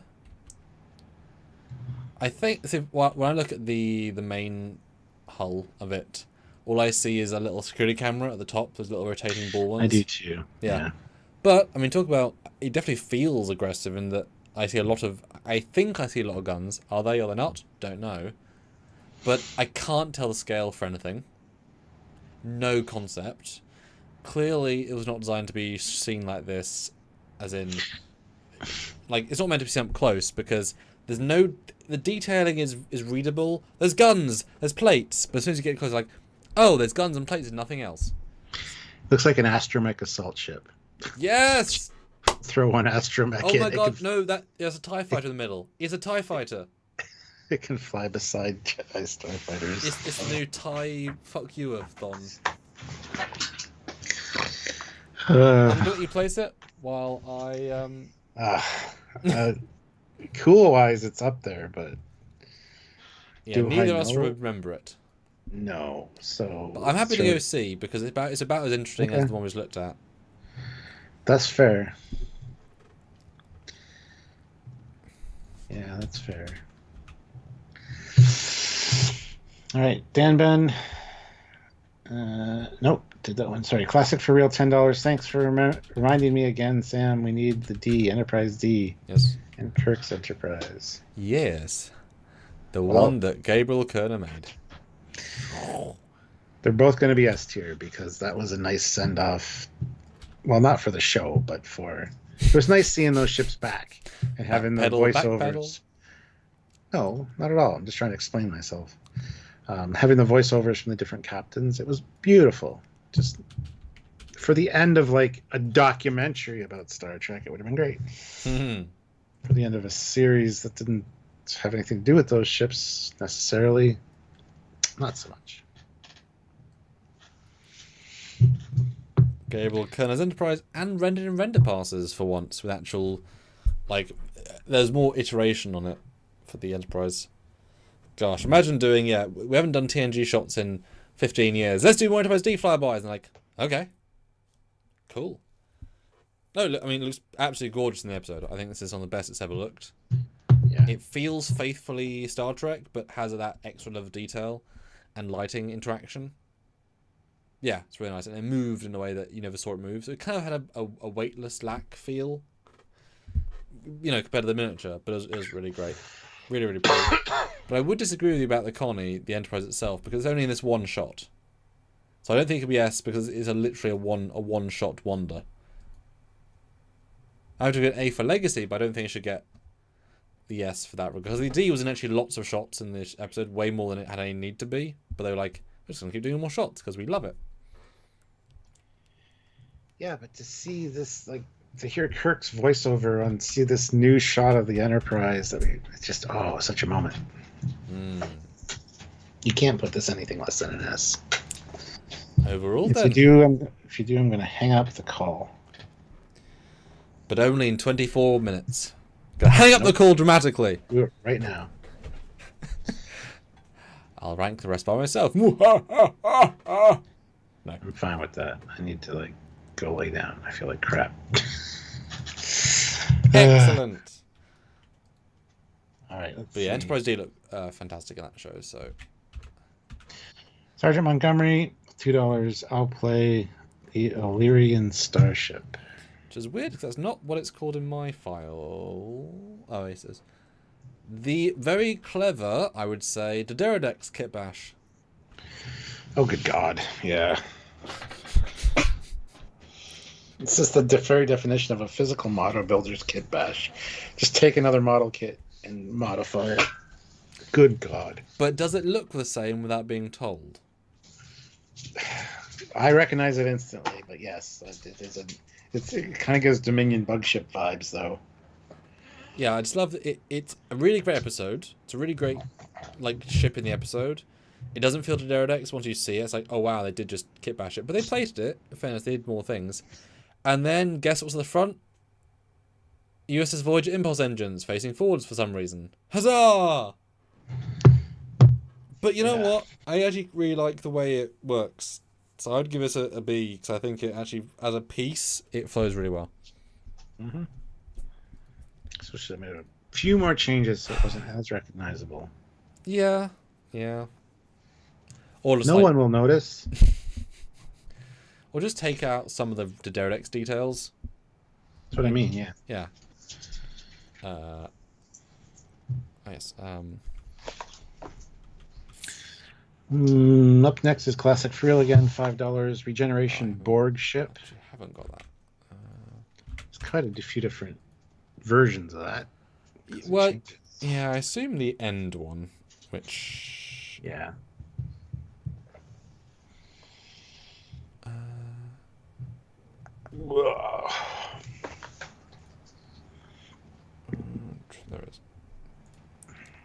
So what do you think of the final form? Actually, use Rob's render. Rob's better render.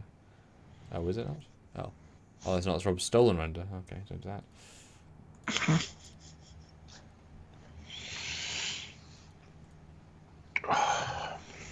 What is going on? I don't know, sir. Hit like. Oh, we hit 51 like. Oh, wow. The page is having a problem. Great. Refresh.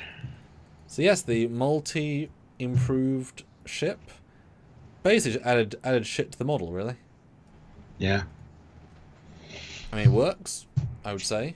It definitely has an illogical vibe to it. But also you could argue it kind of feels similar to how, well, the Renegade ship did without the collective, because they were non-collective, I believe? Well, they'd have to be, yeah, that should be. So it's what a, you know. Yeah, I mean, I like it. It's odd. Yes, it is odd. What'd you feel? C. Yeah. Don't know if I want to see more of it, but yeah, I liked it. And it was fun to see it just progress throughout the episode. It was one of the very few instances of, like, actual iteration of a model. In real time. Well, it would have been cool, yeah, if they'd done a close-up of the thing, like, being constructed by little... So I guess, are they welding it into the hull? Don't know. Because it can't be growing, exactly. Don't know. J. Roker, $2. Neptune class, my beloved. It's called the Warp Delta, yes. Neptune class. Oh, it's like someone said to me about, like, the Picard stations is Probot Station. And it's like, well, that wasn't said anywhere. No, but they said it in something behind the scenes. Like, did they? Did you know it's called Probot Station? Yes. See, I don't remember reading that. So I was like, well, it's not in the show, so it's not canon. It's just they said that, so I'm still going to call it the Picard Starbase, because... Yeah. Yes. Warp Delta! The refined, improved version. Your thoughts? I like it. Nice shape, nice sleek look. It definitely feels advanced. Ish. Not much to dislike here, except the decided lack of windows, but it's not a super big ship either, so... yeah, I like it. It's simple. It's simple and elegant at the same time. Yeah, this is a great example of... They were like, right, you got John's original design, make version 2. And it feels like a nice, logical... They've NX-era'd the plating. I like the nacelles a lot. They've got the ball at the back, which is TOSian. The more pointy nacelle tips for some reason. I like the fact it's got a warp stabilizer like the NX, so we're showing progression. Final blinkies, green and red. Good bridge dome. There are windows, it's kind of cool. The plating is definitely too heavy-handed. In terms of, like, it's very intense. No, I said nothing to dislike. I would give this either an A or a B. I think it stands out as being just a well-crafted Delta. So I would say a gentle A, I think. I agree. I definitely like it better than the Intrepid there. Well, they do different things. Maybe you should combine them and then give out very long nacelles. No. Damn. So close. Brett Dean says, sorry, arriving late. Did we mention the Enterprise D from the finale yet? Yes. We did. Right there at S. He looked amazing. Classic for real, $3, rounding out arc. J. Roker's super to 5, thank you. What a guy. J. Roker, $5. I was about to say the Warp Delta. Its other name, at least. I think it's another name. Yes. Then classic for real, $5. The ship model Child's Archer plays with the Warp Delta with a space shuttle front. Pre-Warp Delta. Yeah. Not the biggest fan of this design in particular.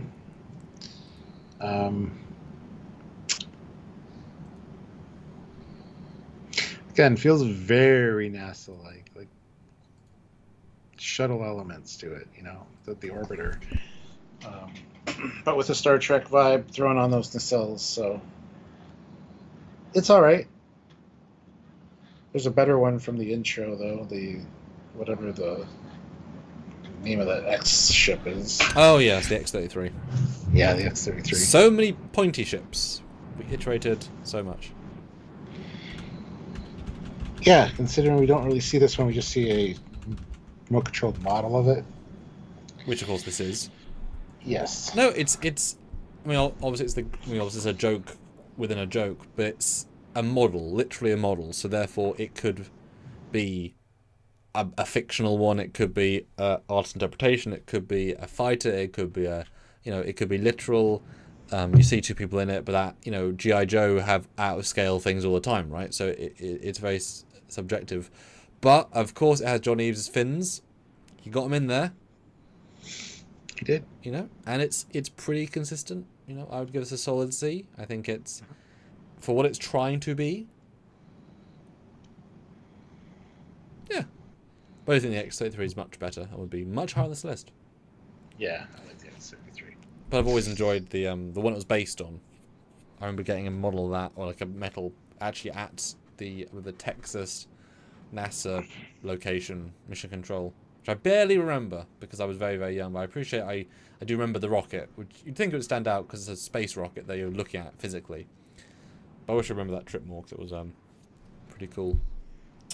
All right, guys, we are one super chat away from a goal, which is superb. So again, there's like 6 Vulcan ships and 5 Klingon ships. So if anyone starts doing more Klingon ships in our last little bit, there are a couple of. There's a D5, a D4, Bird of Prey. Like there's a couple of classics. There's a Katinga sort of D4 Katinga. Couple of options. They're just ignoring. Some more Zindi ships. There's Degra ships. Yeah. All sorts of nice stuff, You were there. I am also here, so yes, I do know. Let's close out this poll, though, while we can. A free moment here. We had 77 votes, which is fantastic. It is, yeah. Which NX is your favorite? The NX-01 refit at 49%. So, yeah, pretty close. NX-01 Classic, 40%. The E-squared variant, 6%. And then the Mirror Universe one at 4%. Guys. One of the most, not much pity was given to the other ones, I think. It was a winner kind of one. Well, I like the mirror. I think it's great. Classic for real, $5. Okay, fine. The last remaining human Delta ship from the intro. Okay. The X-30... Oh, I did it. Oh, cool, I did it. Yeah, he passed me. He did it. The X-33 space plane. Yeah, I love this X-plane concept design. It looks very sleek and fast. I got the Eagle Moss model. Really like that. It looks really good. And yeah, it's taking that shuttle or orbiter look to the next generation of ship design. Wow. It's very, very cool. So yeah, I think this is easily a B at least for me. Yeah, I appreciate he didn't just nick the actual, the design, given that the design was already been done for him, by NASA. So I appreciate this is the same thing, but its own spin. It's a future thing. No, I really like it. It's elegant. I like the model. I like the texturing. I also have the Eagle Moss, but I have them all, so that's not really a testament. Yeah. It's in every episode, so you can't miss it. And it's in Picard. Built as a physical miniature, which I always thought was CG, but it is brought back. So yeah, I would give it a B. I think it's for what it's trying to be. It's awesome. It's just not trying to be a lot. But it was being enough to be a B. That's a lot of Bs.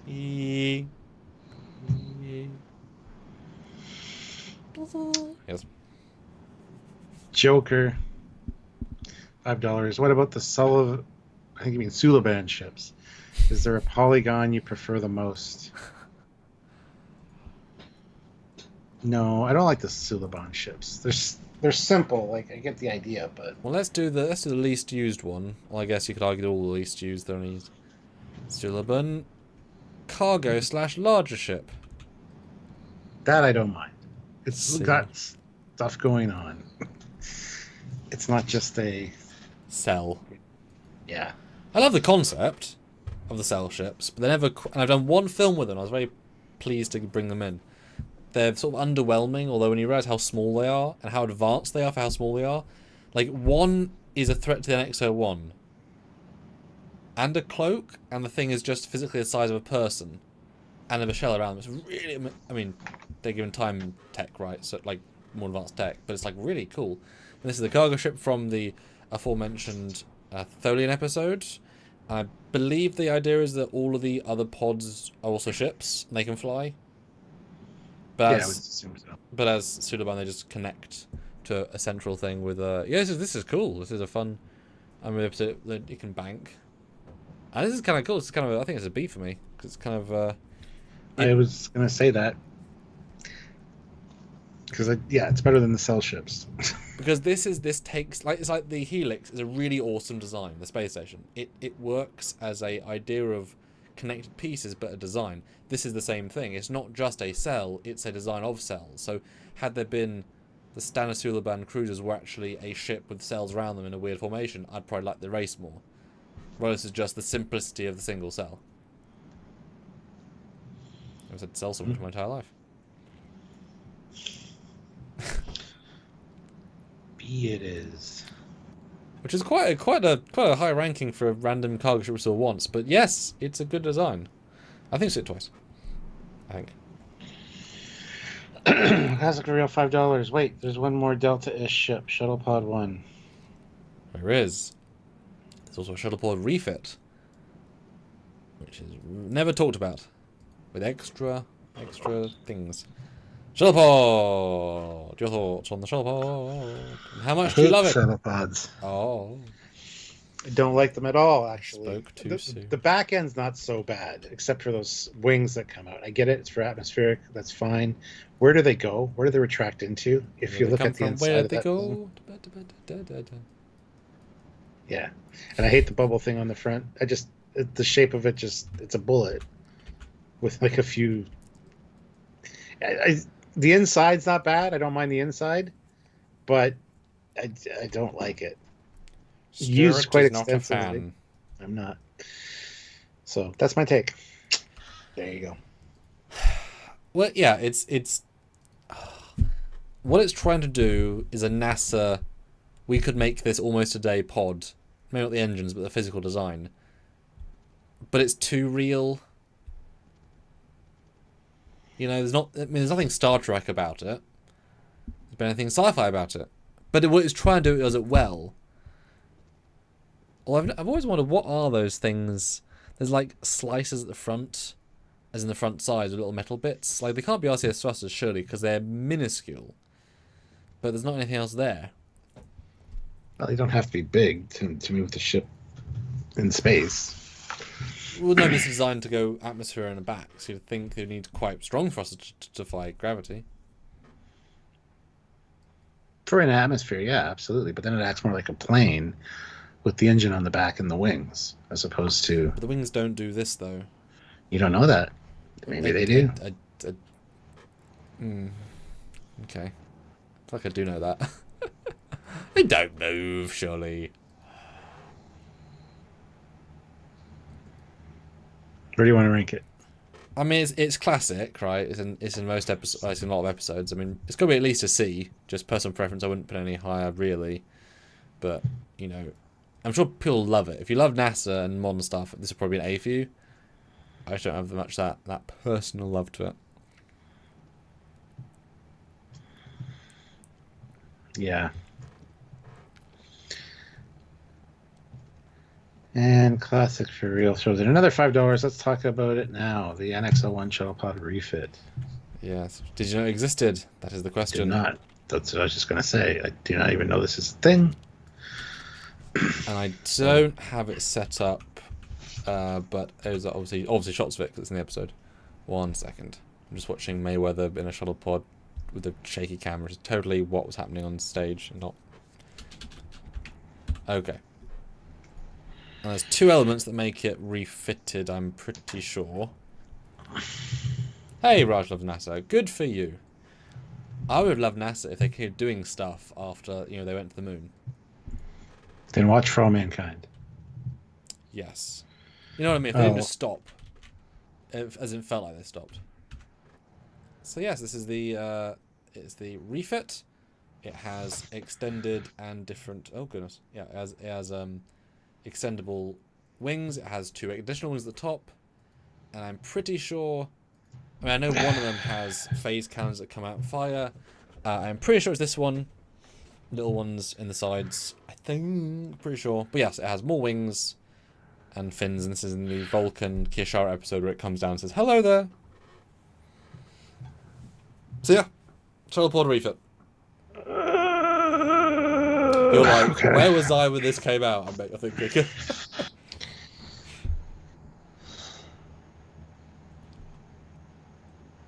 It almost feels like a step back from the other one. Ooh, interesting. With more, surfaces for atmospheric flight, just seems like it's got phase cannons. More primitive. And this one you're right about, which is fun. You didn't know, but you were. So this thing has got dual phase cannon, which is kind of impressive for a shuttle pod, and the wings do indeed move. They extend out 2 layers and they go dum dum. Yeah. So this one's clearly designed for. So I'm guessing the first one's designed to shuttle them up and down from a planet, and this one's designed to be combative, hence weapons. So we'd need to have way more turnability. Which makes sense with the extra fins on top too. Makes sense. I mean, yeah, you come back home and said, yes, let's get the second version with. Yeah, I mean, should we give it 1 higher because of its enhanced functionality? I guess that was better. Sure. Yeah, give her a B. I think it deserves some respect. Did not know it was a thing. Wow. Trekyardians.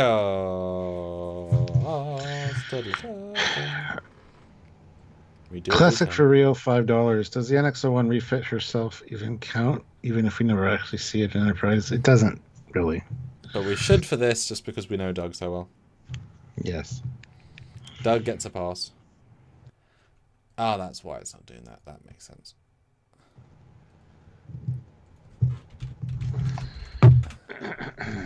So how are you going to wax poetical about the refit?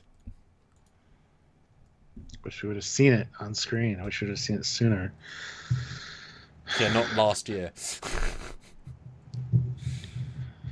Yeah, well, yeah, it was in Picard, but... Both seasons 2 and 3. I mean, if you listen to Doug, he does say that he kept that in mind, that it would always have that. So we'd always hold it up and make sure that it could be added and stuff. And it becomes the SS Enterprise at this point, not the USS Enterprise. I still think it looks awkward, but arguably better than the NX-01. It depends what you're going for. Exactly.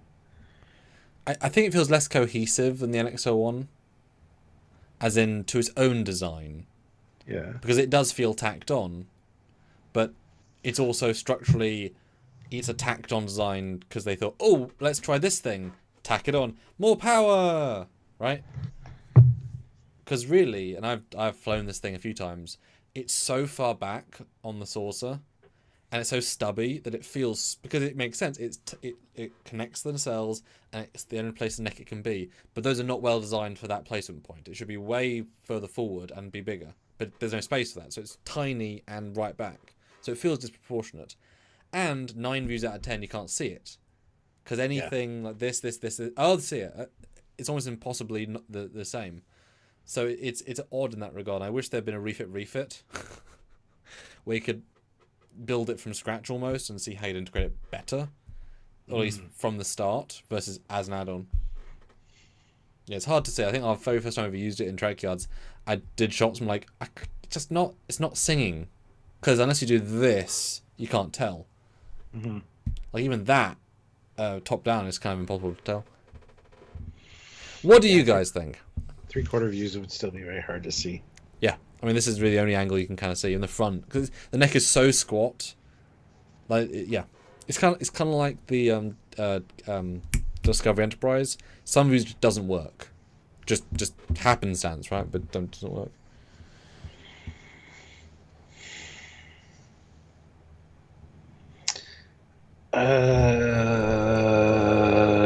Should be slotted in S.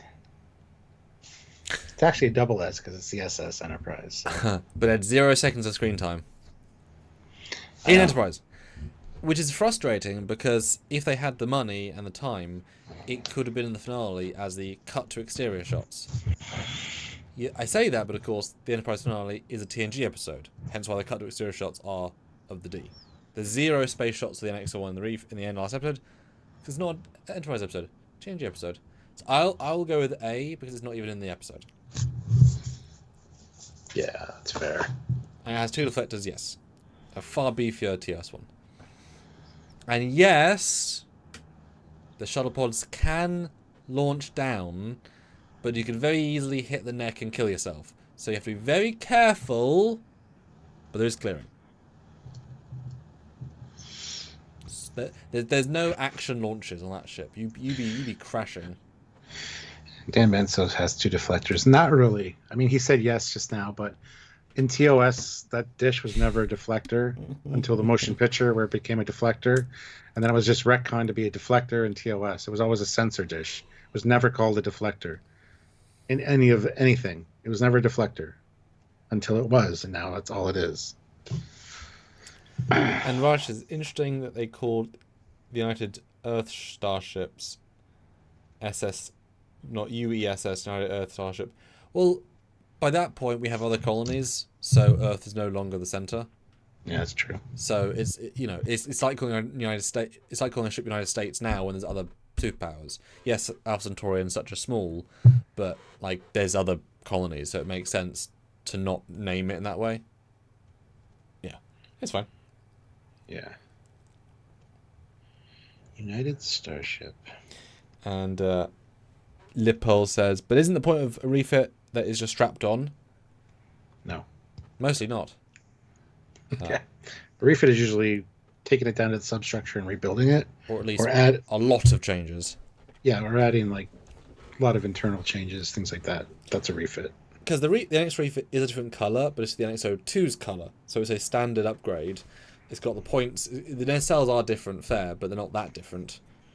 Yeah, they just added some stuff. It's a retrofit more than a refit. There's this whole distinction. All right, yes. Beautiful. You guys are wonderful. That was very. I mean, boy, turns out less SNAs than we thought. This is a very not mediocre, but Enterprise is a show of mids, apparently. Yeah. I think that's a fair assessment. Still no D4 or Katinga. All we're saying, Adam, we're done, but interesting. Yeah. Alright. Yes, we are done. And we didn't I will have my three live... of my thumbnails. That's fine. I will have my live first reaction on Thursday, tomorrow night, at 10 p.m. Eastern Standard Time, for the next episode of Lower Decks called Upper Decks. Hopefully a good one. Hopefully. And we should have an edited review on Friday, hopefully. But no live review on Friday. The live review will be on Monday. Yes. Yes, I'm on my Christmas, enforced Christmas break, because guess what? Season 5 Lower Decks, 2-parter, we assume, will not be one that I can do a weekend away for. So obviously we had to move that to the only other weekend. So this is the normally do the Christmas break on like the 15th, but can't take Lower Decks off, so as in the end. Yeah. Not taking this one off per se, but yeah, and a fun ship video as well at the weekend. Unless there's some absolutely incredible, absurd, awesome ship appear, there'll be a fun one you'll like. That's right. So just keep your eye on the channel. Make sure your notification bell is clicked so you know when we're uploading. But yeah, we will see you guys soon. Yeah, and you'll see us sooner. So until then, he's Commander Calkins. He's Captain Foley. And you guys are amazing. Thank you, everybody. All the regulars. Yes. Bye, guys. Have a good night, everybody.